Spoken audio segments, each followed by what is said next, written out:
আসসালামু আলাইকুম। অবিরাম বাংলার সংবাদে সবাইকে স্বাগত জানাচ্ছি। আমি মারিয়া চৌধুরী। শুরুতেই বিআরবি কেবল সংবাদ শিরোনাম।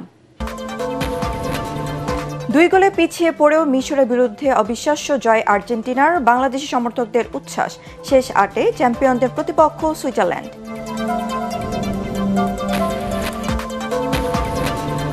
ভারী বর্ষণে চট্টগ্রাম বিভাগের বিভিন্ন স্থানে প্লাবন, জলাবদ্ধতা, সকল ট্যুরিস্ট স্পটে ভ্রমণ নিষেধাজ্ঞা। কক্সবাজার রুটে ট্রেন চলাচল বন্ধ, একজনের মৃত্যু।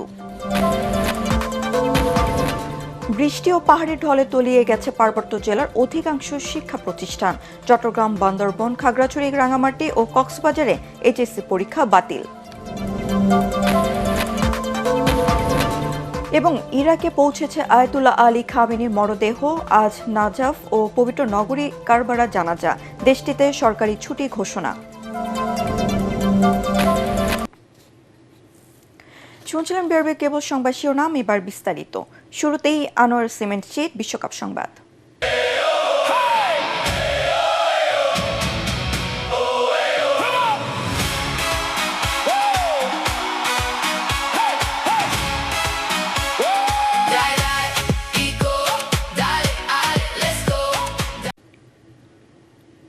অবিশ্বাস্য প্রত্যাবর্তনের গল্প লিখে বিশ্বকাপের কোয়ার্টার ফাইনালে আর্জেন্টিনা। উত্তেজনার বারুদে ঠাসা মহানাটকের এই ম্যাচে মিশরকে হারিয়ে টুর্নামেন্টের শেষ 8-এ বর্তমান বিশ্ব চ্যাম্পিয়নরা। যুক্তরাষ্ট্রের আটলান্টার মার্সিডিজ বেঞ্জ স্টেডিয়ামে 2 গোলে পিছিয়ে থেকেও বিশ্বকাপের কোয়ার্টার ফাইনাল নিশ্চিত করার লড়াইয়ে মিশরকে 3-2 ব্যবধানে হারায় লিওনেল মেসিদের দল। পরাগ আরমানের রিপোর্ট। পেনাল্টি মিস, পোস্টে হিট এবং ভিএআর এর কল্যাণে গোল বাতিলের মহানাটকের 5 গোলের ম্যাচে পরাজয়ের মুখ থেকে জয় ছিনিয়ে আনলেন লিওনেল মেসিরা। 2 গোলে এগিয়ে থাকলেও জয় পাওয়া হলো না। শেষ পর্যন্ত কান্নায় সঙ্গী হলো লড়াকু মিশরের। 3 পরিবর্তন নিয়ে মাঠে নেমে শুরুতেই ছন্দহীন ফুটবল খেলে আর্জেন্টিনা। অগোছালো আর্জেন্টিনার ভাঙা ডিফেন্সের সুযোগে খেলার 15 মিনিটে মিশরকে দারুণ এক হেডে এগিয়ে দেন ইয়াসের ইব্রাহিম। এগিয়ে যাওয়ার আনন্দে নেচে ওঠে ফারাও সমর্থকরা। গোল শোধে প্রতিপক্ষের উপর ঝাঁপিয়ে পড়ে আর্জেন্টিনা। পেনাল্টি পায় আলবিসেলেস্তারা। বিশ্বকাপের সর্বোচ্চ গোলদাতা লিওনেল মেসির নেয়া স্পট কিক দারুণ দক্ষতায় ঠেকিয়ে দলকে বাঁচান মিশরের গোলকিপার মোস্তফা সোবের। চলতি বিশ্বকাপে এটি মেসির দ্বিতীয় পেনাল্টি মিস। ভাগ্যটা যেন স্কালোনির দলের সঙ্গে ছিল না। পেনাল্টি মিসের পর মেসির বুলেট গতির ফ্রি কিক সাইড পোস্টে লেগে ফেরে। এরপর অতিমানবীয় ফর্মে থাকা মোস্তফা সোবের দুর্দান্ত আর অবিশ্বাস্য সেভে গোল বঞ্চিত করেন আর্জেন্টিনাকে। এই টুর্নামেন্টের আগে বিশ্বকাপের কোনো ম্যাচ না জেতা মিশর স্বপ্নের মতো এক প্রথমার্ধ শেষ করে। 60 মিনিটে মিশরের মোস্তফা জিকো ব্যবধান দ্বিগুণ করলেও ভিএআর প্রযুক্তি গোল বাতিল করে। নাটকের পর নাটক। আর্জেন্টিনার জঘন্য ডিফেন্সের সুযোগে মোস্তফা জিকো ঠিকই ব্যবধান দ্বিগুণ করেন। আনন্দে ভেসে যায় গ্যালারির মিশর সমর্থকরা। 79 মিনিটে ক্রিস্টিয়ান রোমেরো ব্যবধান 2-1-এ নামিয়ে এনে আর্জেন্টিনার আশার সলতেটা জ্বালিয়ে রাখেন। মহানাটকের এই ম্যাচের 83 মিনিটে লিওনেল মেসি 2-2-এ সমতা ফেরান। নিস্তরঙ্গ আটলান্টা স্টেডিয়ামের গ্যালারিতে ওঠে আকাশী নীলের জোয়ার। ইনজুরি টাইমের 2য় মিনিটে এনজো ফার্নান্ডেজের হেড মেসিদের নিয়ে যায় বিশ্বকাপের কোয়ার্টার ফাইনালে। বিশ্বকাপ থেকে ছিটকে গিয়ে নেইমার কেঁদেছিলেন। ক্রিস্টিয়ানো রোনালদো চোখের জল ধরে রাখতে পারেননি। লিওনেল মেসিও কাঁদলেন। তবে এই কান্না আনন্দের, এই কান্না জয়ের। যে জয়ে অসম্ভবকে সম্ভব করে মেসিদের আর্জেন্টিনা পৌঁছে যায় বিশ্বকাপের শেষ 8-এ। পরাগ আরমান, এটিএন বাংলা। ফিফা বিশ্বকাপের মঞ্চে চরম উত্তেজনা আর শ্বাসরুদ্ধকর মুহূর্ত পেরিয়ে শেষ হাসি হাসল আর্জেন্টিনায়। মিশরকে হারিয়ে কোয়ার্টার ফাইনালে জায়গা করে নিল আলবিসেলেস্তারা। বৃষ্টির মধ্যেও সন্ধ্যার পর থেকে ঢাকা শহরের বিভিন্ন প্রান্তে বড় পর্দায় খেলা দেখার জন্য জড়ো হন হাজারো ফুটবল প্রেমী। ম্যাচ শেষে প্রিয় দলের জয়ে রাস্তায় নেমে বাঁধ ভাঙা উল্লাসে মেতে ওঠেন সমর্থকরা। ঢাকা বিশ্ববিদ্যালয় ও নর্থ সাউথ ইউনিভার্সিটির ক্যাম্পাস সহ রাজধানীর বিভিন্ন প্রান্তের চিত্র নিয়ে জামিল হাসান শান্ত রিপোর্টে বিস্তারিত।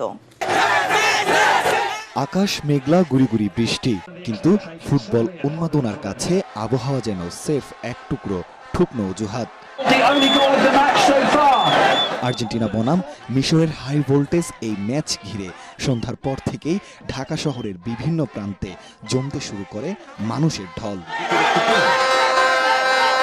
বিশ্বকাপ ফুটবলের চিরচেনা সেই চিরন্তন আবেগ ও উন্মাদনা যেন আরও একবার ছুঁয়ে গেল পুরো বাংলাদেশকে। ঢাকা বিশ্ববিদ্যালয়ের ঐতিহ্যবাহী টিএসসি এলাকা, মহসিন হল মাঠ কিংবা ঢাকা ব্যাংকের সৌজন্যে নর্থ সাউথ ইউনিভার্সিটির ক্যাম্পাস সবখানেই ছিল একই দৃশ্য। ডিজিটাল স্ক্রিনের সামনে তিল ধারণের জায়গা ছিল না কোথাও। আমরা কখনো টিএসসি আসি নাই, আসা হয় নাই, কিন্তু আজকে মনে হয়েছে যে লিটারালি এইটাই মোমেন্ট আসার মতো। অ্যাম্বুলেন্স নিয়ে আসতে হয়েছে আমাদেরকে, মানে ট্রান্সপোর্টের ব্যবস্থা ছিল না। অনেক ভয় লাগতেছিল, অনেক মানে এত হার্টবিট বেড়ে গেছিল যে খুব ভয় লাগতেছিল। We never give up. So the team fought until the end and we could win in the Argentine way of doing things, always with a তবে আলভি সেলেস্তারা যে সহজে ছেড়ে দেওয়ার পাত্র নয় তা প্রমাণিত হলো দ্বিতীয়ার্ধেই। প্রথমার্ধে পিছিয়ে পড়ে এবং পেনাল্টি মিসের হতাশা কাটিয়ে এমন আত্মবিশ্বাস প্রত্যাবর্তন যা রূপকথার গল্পকেও হার মানায়। চরম উত্তেজনা আর শ্বাসরুদ্ধকর মুহূর্ত পেরিয়ে রেফারি যখন ম্যাচ শেষের শেষ বাঁশিটি বাজালেন, তখনই বাঁধ ভাঙা উল্লাসে ফেটে পড়ে পুরো ঢাকা। লাস্ট 10 মিনিটে আমরা 3টা গোল দিতে পারছি। এই উৎসবে এত রাতে আমরা বৃষ্টির মধ্যে এখানে চলে আসি উৎসব করার জন্য। এখন থেকে প্রত্যেকবার আমরা এই হচ্ছে ফিফা ওয়ার্ল্ড কাপ নিব। দেখিয়ে দিয়েছি আমরা কেন হচ্ছে বিশ্বের 1 নম্বর দল আছি এবং আমরা কেন, আমাদের তো এমনি মেসির মতো একটা প্লেয়ার আছে। মধ্যরাতেও ঢাকা বিশ্ববিদ্যালয়ের পুরো ক্যাম্পাস রূপ নেয় এক উৎসবের নগরীতে। আকাশি সাদা জার্সিতে ছেয়ে যায় চারপাশ, চারদিকে মেসি মেসি স্লোগান জানান দিচ্ছিল দূরত্ব যাই হোক না কেন ফুটবলের প্রতি বাঙালির এই নিঃস্বার্থ ভালোবাসা চিরন্তন।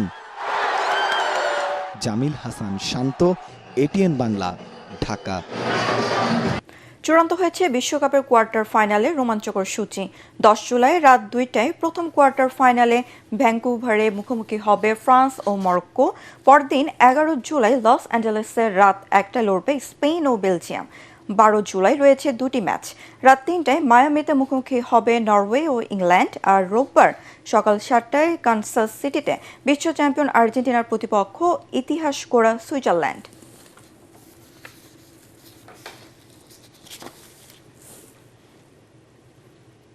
এবার অন্যান্য সংবাদ।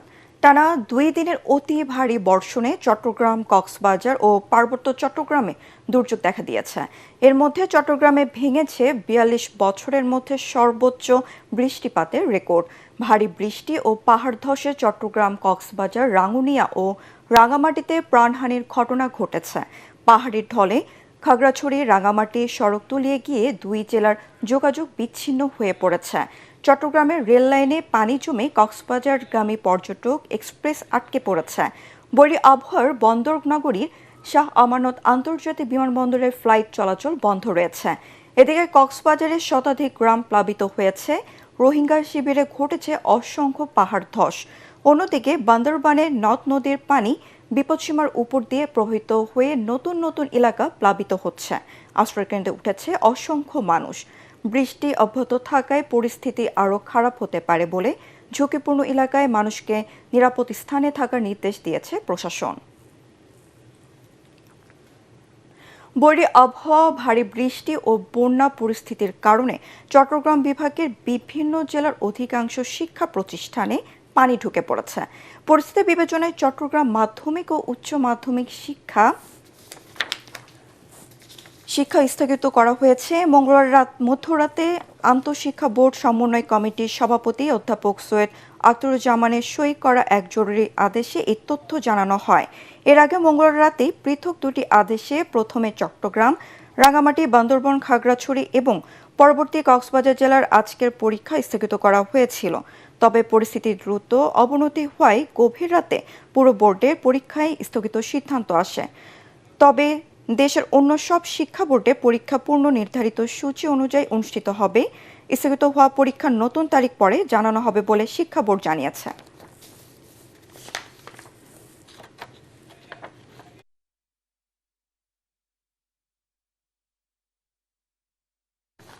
দর্শক, এই মুহূর্তে চট্টগ্রামে রয়েছেন সহকর্মী ইরফানুল হক। সরাসরি কথা বলছি তার সাথে। ইরফান, চট্টগ্রামের বন্যা পরিস্থিতির সবশেষ তথ্য আমাদেরকে জানান।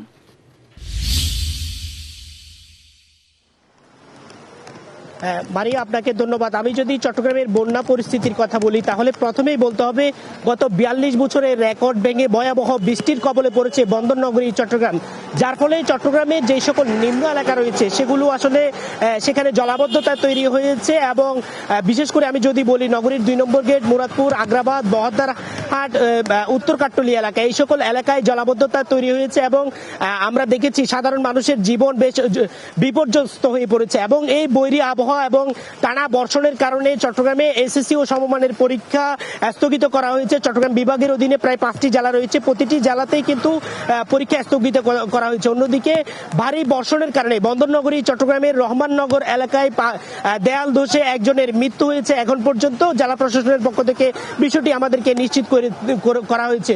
এছাড়া আমরা দেখেছিলাম যে আসলে নগরীর যে সকল নিম্ন এলাকা রয়েছে যেখানে পানি উঠেছে, আমরা সেখানে সকাল থেকে গিয়েছিলাম। তারা যেমনটি বলছেন যে আসলে সাধারণ মানুষগুলি খুব প্রকাশ করছেন এবং তারা বলছেন যে আসলে চট্টগ্রাম উন্নয়ন কর্তৃপক্ষ এবং চট্টগ্রাম সিটি কর্পোরেশন, চট্টগ্রাম পানি উন্নয়ন বোর্ড, তাদের যৌথ উদ্যোগে জলাবদ্ধতা নিরসনের যে সকল মেগা প্রজেক্ট নেওয়া হয়েছে সেই মেগা প্রজেক্ট আসলে কখন নাগাদ শেষ হবে, কখন নাগাদ সাধারণ মানুষের এর সুফল পাবে, সেই ক্ষোভ তারা আসলে প্রকাশ করছেন। সব মিলিয়ে যদি আসলে বন্দরনগরী চট্টগ্রামের কথা বলি, বন্দরনগরী চট্টগ্রামে টানা বর্ষণ গত শনিবার থেকে শুরু হওয়া সেই বর্ষণ কিন্তু এখন পর্যন্ত চলমান রয়েছে। এখন পর্যন্ত নগরীর বিভিন্ন নিম্ন এলাকাগুলোতে জলাবদ্ধতার যে পানি, সেই পানি এখন পর্যন্ত রয়ে গেছে। হয়তো বৃষ্টি থামলে সেটি নেমে যাওয়ার সম্ভাবনা রয়েছে। তো এমনটাই আমাদেরকে চট্টগ্রামের সিভিল সার্জনের পক্ষ থেকে জানানো হয়েছে। তো এই ছিল আমার কাছে এখানকার সর্বশেষ। ইরফান, আপনাকে ধন্যবাদ। বান্দরবানের বন্যা পরিস্থিতির সবশেষ খবর জানাচ্ছেন আমাদের প্রতিনিধি মিনানুল হক। টানা প্রবল বর্ষণ এবং পাহাড়ি ঢলে বান্দরবানের সার্বিক যে বন্যা পরিস্থিতির তার অবনতি হয়েছে। এবং আমি যে জায়গাটিতে দাঁড়িয়ে রয়েছি এটা হলো বান্দরবান শহরের যে সাঙ্গু ব্রিজ। আমার পিছনেই খরস্রোতা সাঙ্গু নদী ভয়াবহ রূপ নিয়েছে এবং যে বান্দরবানের যে 3টি নদী রয়েছে, সাঙ্গু, মাতামুহুরী এবং বাকখালী নদীর পানি এখন বিপদসীমার উপর দিয়ে প্রবাহিত হচ্ছে এবং বিশেষ করে বান্দরবানের বিস্তীর্ণ এখন নিম্নাঞ্চল প্লাবিত হয়েছে এবং শহরের যে নিম্নাঞ্চলগুলো রয়েছে সেখানে এখন প্রায় 2 শতাধিক পরিবার পানিবন্দী হয়ে পড়েছে এবং এইসব পরিবারগুলো যে স্কুল রয়েছে, সরকারি প্রাথমিক বিদ্যালয় সহ বিভিন্ন যে আশ্রয় কেন্দ্র রয়েছে সেখানে তারা আশ্রয় নিয়েছে এবং এই আশ্রয় কেন্দ্রগুলোতে গতকাল রাত থেকেই জেলা প্রশাসন থেকে শুকনো খাবার এবং অন্যান্য খাবার বা আরো কিছু সহায়তা দেওয়া হচ্ছে এবং সেই সাথে বান্দরবানের পুরো 7টি উপজেলায় 220টি আশ্রয় কেন্দ্র খোলা হয়েছে। এবং একটি বিষয় আমি জানিয়ে রাখি যে গত 24 ঘন্টায় প্রায় 135 মিলিমিটার বান্দরবানে বৃষ্টিপাত হয়েছে এবং সেই সাথে বিভিন্ন জায়গায় পাহাড় ধসের ঘটনা ঘটেছে। ইতিমধ্যেই বান্দরবানের সাথে বগালেক এবং কেওকারাডং সড়ক যোগাযোগ বন্ধ রয়েছে এবং সেই সাথে বান্দরবানের যে বিভিন্ন যে সড়কগুলো রয়েছে, অন্যান্য সড়কগুলো সেখানেও পাহাড় ধসে পড়ায় সড়ক যোগাযোগ বা যান চলাচল বিঘ্নিত হচ্ছে। একটু আগে আমি জেলা প্রশাসক মোহাম্মদ সানিউল ফেরদৌসের সাথে কথা বলেছিলাম। তিনি আমাদেরকে যেটি জানিয়েছেন যে বান্দরবনে যারা এখন বন্যা পরিস্থিতির কারণে বা পাহাড় ধসের যে ঝুঁকি এড়াতে বা প্রাণহানি এড়াতে বিভিন্ন জায়গায় প্রশাসনের পক্ষ থেকে, পৌরসভার পক্ষ থেকে এবং ইউনিয়ন পরিষদের পক্ষ থেকে সতর্কতামূলক মাইকিং করা হচ্ছে এবং যারা আশ্রয় নিয়েছে আশ্রয় কেন্দ্রে, সেসব আশ্রয় কেন্দ্রগুলোতে প্রশাসন থেকে নানা ধরনের সহায়তা দেওয়া হচ্ছে। এটি ছিল আমার বান্দরবানের বন্যা পরিস্থিতির সর্বশেষ তথ্য।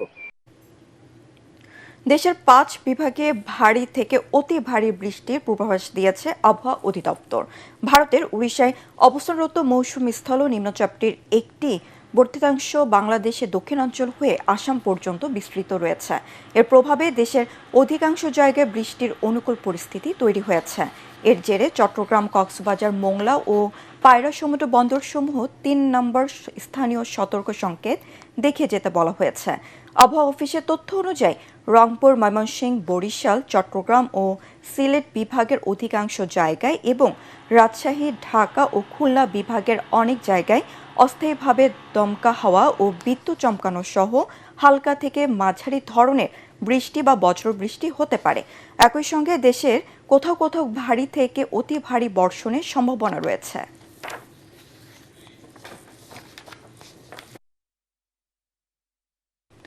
আন্তর্জাতিক প্রসঙ্গ।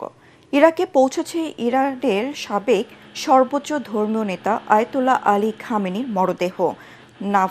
নাজাফ আন্তর্জাতিক বিমানবন্দরে ইরানের প্রেসিডেন্ট মাসুদ পেজেশকিয়ান এবং ইরাকের প্রধানমন্ত্রী আলী আল জাইদি তার কফিন গ্রহণ করেন। ইরানের রাষ্ট্রীয় সংবাদ মাধ্যম প্রেস টিভি জানিয়েছে, খামেনি ও তার পরিবারের সদস্যদের কফিন বহনকারী বিমানটি মঙ্গলবার রাতে নাজাফে অবতরণ করে। এ সময় সরকারিভাবে সংবর্ধনায় আয়োজন করা হয়। আজ নাজাফ এবং পবিত্র নগরী কারবালায় অনুষ্ঠিত হবে তাদের জানাজা। এতে লাখ লাখ ইরাকি অংশ নেবেন বলে ধারণা করা হচ্ছে। খামেনির জানাজা উপলক্ষে দেশটিতে সরকারি ছুটি ঘোষণা করেছে ইরাক সরকার। আন্তর্জাতিক সংবাদ।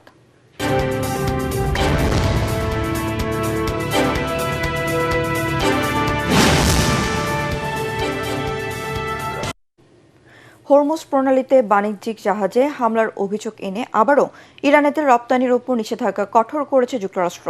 মার্কিন কর্মকর্তাদের দাবি, হামলার পেছনে ইরানের সংশ্লিষ্টতার প্রাথমিক ইঙ্গিত পাওয়া গেছে। যদিও এই ঘটনায় এখনও দায় স্বীকার করেনি ইরানি সামরিক বাহিনী। একই সাথে তেহরানের পক্ষ থেকেও কোনো মন্তব্য আসেনি। ওয়াশিংটন জানিয়েছে, তাদের নতুন সিদ্ধান্ত অনুযায়ী গত মাসে দেয়া ইরানের তেল রপ্তানির অনুমতির মেয়াদ ২১ আগস্টের পরিবর্তে ১৭ জুলাই পর্যন্ত সীমিত করা হয়েছে। এই ঘোষণার পর আন্তর্জাতিক বাজারে তেলের দাম ৫% বেশি বেড়েছে। তবে উত্তেজনা বাড়লেও ইরানের সঙ্গে একটি চূড়ান্ত চুক্তির লক্ষ্যে আলোচনা অব্যাহত রয়েছে বলে জানিয়েছে ওয়াশিংটন। জন্ম থেকে বহিকর্ণ আর কানের ছিদ্র ছিল না, তবে আধুনিক চিকিৎসা প্রযুক্তির কল্যাণে এবার পৃথিবীর সব শব্দ শুনতে পাবে বাংলাদেশের ৭ বছর বয়সী এক শিশু। কলকাতার CMRICK বিড়লা হাসপাতালে এক জটিল ও বিরল বোন কন্ডাকশন ইমপ্লান্ট অস্ত্রোপচারের মাধ্যমে শিশুটির শ্রবণ শক্তি ফিরিয়ে আনার প্রথম ধাপ সফলভাবে সম্পন্ন হয়েছে। সংবাদ মাধ্যমে টাইমস অফ ইন্ডিয়া এক প্রতিবেদনে জানিয়েছে, শিশুটির ভেতরের কান সম্পূর্ণ সচল থাকলেও কানের পর্দা ও নালি না থাকায় সে জন্ম থেকেই বধির ছিল। এই ইমপ্লান্টটির কানের ছিদ্রকে সম্পূর্ণ এড়িয়ে সরাসরি হাড়ের কম্পনের মাধ্যমে ভেতরে শব্দ পৌঁছে দিবে। ৩ সপ্তাহ পর তার কানের বাইরে মূল সাউন্ডটি প্রসেসরটি বসানো হবে। চিকিৎসকদের আশা, বাইরের ইউনিটটি যুক্ত করার পর শিশুটি পুরোপুরি স্বাভাবিকভাবে শুনতে পাবে। এবার খেলার খবর।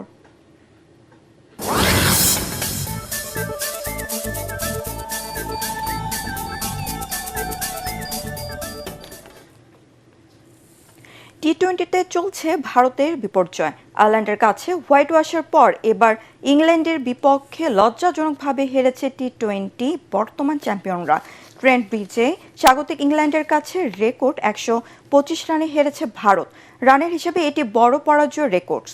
টস হেরে ব্যাট করতে নেমে ফিল সল্টের ৪৪ বলে ৭০ রানের ইনিংসে ২০১ করে ইংলিশরা। জবাবে জোফ্রা আর্চার ও জস্ট্রাঙ্গের গতির ঝড়ে মুখ থুবড়ে পড়ে ভারতীয় ব্যাটিং লাইন আপ।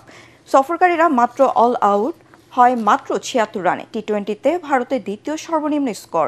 ৫ ম্যাচের সিরিজে ২-০ ব্যবধানে এগিয়ে ইংল্যান্ড। পরবর্তী সংবাদ দেখার আমন্ত্রণ জানিয়ে এখনকার মতো শেষ করছি। এটিএন বাংলা সংবাদ ইউটিউব দেখতে ব্রাউজ করুন YouTube/ATN বাংলা নিউজ। ধন্যবাদ সবাইকে।